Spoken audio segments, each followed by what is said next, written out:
ہوا اور گستاخانہ لہجے میں ذکر کرنے لگا، کہنے لگا کہ میں نے تمہیں نماز پڑھنے سے روکا نہیں، تم پھر وہی کام کر رہے ہو۔ حضور علیہ الصلوۃ والسلام نے اسے بڑا کڑوا کسیلا جواب دیا۔ ابو جہل بولا، اے محمد صلی اللہ علیہ وآلہ وسلم، تم مجھے کیوں کر دھمکی دے سکتے ہو؟ اوان انصار کی جتنی جمعیت میرے پاس ہے، بتاہن کی ساری وادی میں اور کسی رئیس کے پاس نہیں، ایک آواز دوں تو ساری وادی میں تل رکھنے کے برابر بھی جگہ نہ رہے۔ اس وقت جبرائیل امین علیہ السلام یہ آیت لے کر نازل ہوئے، جن میں بتایا گیا کہ اگر یہ نابکار اپنی گستاخیوں سے باز نہ آیا تو ہم اس کو اس کی پیشانی کے بالوں سے پکڑ کر زمین پر گھسیٹیں گے، اور یہ پیشانی لوگوں کی نظر میں تو مکہ کے ایک رئیس کی پیشانی ہے، قریش کے ایک نامور سردار کی پیشانی ہے، لیکن در حقیقت یہ ایک ایسے شخص کی پیشانی سے ہے جو جھوٹا ہے، جو غلط ہے۔ ایسے شخص کی پیشانی ہے، اس قابل ہے، یعنی کہ یہ ایسا گھٹیا انسان ہے کہ اسے مٹی میں خوب رگڑا جائے اور اسے خاک مذلت پر گھسیٹا جائے۔ اگر وہ اپنے ہم نشین دوستوں اور مددگاروں کو بلائے گا تو ہم جہنم کے فرشتوں کو حکم دیں گے کہ ان نابکاروں کی اور اس کے اوان و انصار کی تکابوٹی کر دیں۔ عذاب کے فرشتوں، زبانیہ سے مراد ہیں عذاب کے فرشتے، یعنی کہ عذاب کے فرشتوں کو کہتے ہیں۔ اس کا اصل معنی پولیس ہے جو افسروں کی اعانت پر مقرر ہوتی ہے۔ ملائکہ عذاب کو زبانیہ، یعنی کہ زبانیہ اس طرح کہیں گے، زبانیہ کہتے ہیں یعنی کہ فرشتوں کو جو عذاب دینے والے ہوتے ہیں، یعنی کہ عذاب میں مبتلا کرنے والوں کو، عذاب میں مبتلا کرنے والے فرشتے جو عذاب کے لیے یعنی کہ عذاب میں مبتلا کرتے ہیں لوگوں کو، کہ وہ مجرموں کو دھکے دے کر جہنم میں پھینکیں گے۔ یعنی کہ جو مجرم ہوں گے، جنہوں نے حضور صلی اللہ علیہ وآلہ وسلم کے ساتھ گستاخیاں کی ہوں گی، ان کو دھکے دے کر جہنم میں پھینکیں گے۔ لا نصف ان، اصل کی لا نصف ان ہے، یعنی کہ جو مضارع جمع متکلم کے آخر میں نون تاکید خفیفہ ہے، لیکن قرآن کے رسم الخط کا اتباع کرتے ہوئے اسے لا نصف ان کی صورت میں لکھا گیا ہے۔ آگ اور دھوپ کی وجہ سے جب کسی کے چہرے کی رنگت سیاہی مائل ہو جائے تو پیشانی پر جو بال ہوتے ہیں انہیں ناسیہ کہتے ہیں، یعنی ہم اسے پیشانی کے بالوں سے پکڑ کر اس کے منہ پر تھپڑ رسید کریں گے اور اسے گھسیٹتے ہوئے جہنم میں پھینک دیں گے۔ ناسیہ کا معنی پیشانی کے بال ہیں، لیکن اس سے مراد پورا شخص بھی ہوا کرتا ہے، یعنی کہ پورا شخص بھی ہو سکتا ہے۔ پیشانی کے بال یعنی کہ انسان ہے نا، تو انسان کے پیشانی کے بال ہی ہوئے نا۔ تو اس صورت میں کاذباتن خاطئاتن کا معنی یہ ہوگا کہ یہ نانجار سراسر جھوٹا اور خطا کار ہے۔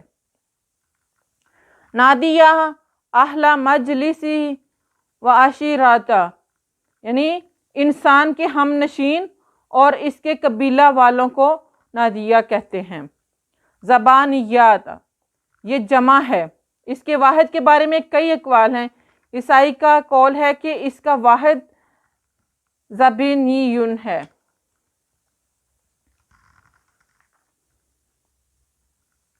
اس کا واحد زابینون ہے۔ ابو عبیدہ کہتے ہیں کہ زبانیاتن ہے، بعض نے زبانی بتایا ہے۔ بعض علماء لغت کے نزدیک یہ اسم جمع ہے، جیسے ابابیل اور ابادیات، جن کی پکڑ بہت سخت ہو، اہل عرب نے زبانیہ کہتے ہیں۔ وہ لوگوں کو خوب کھانا کھلانے والے ہیں اور جنگ میں ان کا نیزہ بہت سخت ہے، ان کی گرفت بہت شدید ہے، ان کی گردنیں موٹی ہیں اور ان کی عقلیں بہت بڑی ہیں۔ آیت میں اس سے مراد وہ فرشتے ہیں جو اپنی جسامت کے لحاظ سے بڑے موٹے اور برتاؤ کے اعتبار سے بڑے سخت اور کرخت ہیں۔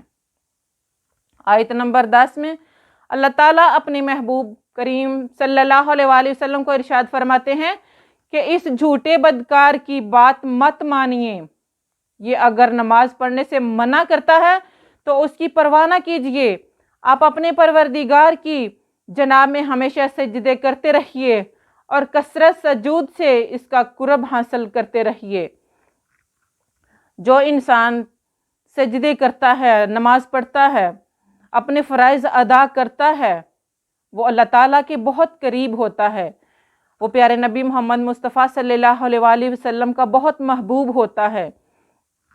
حضرت ثوبان رضی اللہ تعالیٰ عنہ فرماتے ہیں کہ مجھے سرور عالم صلی اللہ علیہ وآلہ وسلم نے نصیحت فرمائی، اے ثوبان کثرت سے سجدہ کیا کرو، کیونکہ جب تو اللہ تعالیٰ کو سجدہ کرے گا تو اللہ تعالیٰ ہر سجدہ کے ساتھ تیرا ایک درجہ بلند کر دے گا اور تیری ایک خطا معاف کر دے گا۔ حضرت ابو ہریرہ رضی اللہ تعالیٰ عنہ سے مروی ہے کہ حضور علیہ السلام نے ارشاد فرمایا کہ بندہ اپنے رب کے نزدیک سب سے زیادہ قریب اس وقت ہوتا ہے جب وہ سجدہ کر رہا ہوتا ہے، یعنی کہ جب وہ سجدے کی حالت میں ہوتا ہے تو اللہ تعالیٰ کے بہت قریب ہوتا ہے وہ انسان۔ اور سجدے کی حالت میں آپ کسی مشکل میں ہیں، کسی پریشانی میں ہیں، تو سجدہ کی حالت میں اللہ تعالیٰ سے اپنے مشکل کے لیے دعا کریں تو اللہ تعالیٰ بہت جلد سنے گا آپ کی دعا کو، کیونکہ جب آپ سجدہ میں ہوتے ہیں تو اللہ تعالیٰ کے آپ بہت قریب ہوتے ہیں، تو اللہ تعالیٰ آپ کی ہر پریشانی، ہر دکھ، ہر مصیبت کو سن رہا ہوتا ہے۔ تو سجدے کی حالت میں جب آپ 2 نفل پڑھ کر اللہ تعالیٰ سے اپنے کسی بھی مسئلے کے لیے، کسی بھی پریشانی کے لیے دعا کریں تو اللہ تعالیٰ ضرور قبول فرمائے گا آپ کی دعا کو۔ صحیح مسلم میں حضرت ابو ہریرہ رضی اللہ تعالیٰ عنہ سے ہے کہ نبی کریم صلی اللہ علیہ وآلہ وسلم نے جب یہ آیت پڑھتے تو سجدہ تلاوت ادا فرماتے، یعنی کہ آپ صلی اللہ علیہ وآلہ وسلم جب بھی پڑھ رہے ہوتے تو سجدے میں تلاوت فرماتے۔ جوڑوں کے درد کے لیے جو وظیفہ میں آپ کو بتاؤں گی وہ آپ نے کس طرح پڑھنا ہے۔ آپ نے سب سے پہلے تو صدقہ لازمی کرنا ہے۔ کوئی بھی آپ وظیفہ پڑھتے ہیں، کچھ بھی عمل کرتے ہیں تو اس کے لیے یعنی کہ صدقہ لازمی کیا کریں۔ جوڑوں کے درد کے لیے آپ نے سورت کو پڑھنا ہے، یعنی کہ سورت فجر کے بعد آپ نے، فجر کی نماز کے بعد سورج نکلنے سے پہلے آپ نے 7 بار اس سورت کو پڑھنا ہے، یعنی کہ سورہ اقرا کو 7 بار آپ نے پڑھنا ہے۔ پھر سجدہ کرنا ہے، یعنی کہ سجدے میں سر رکھ کر آپ نے پڑھنا ہے حسبی اللہ ونعم المولا ونعم النصیر۔ اس کو آپ نے 7 بار پڑھنا ہے، یعنی کہ 7 بار پہلے آپ سورت اقرا پڑھیں گے اول و آخر درود شریف کے ساتھ۔ اس کے بعد آپ نے 7 بار پڑھنا ہے اس آیت کو حسبی اللہ ونعم المولا ونعم النصیر۔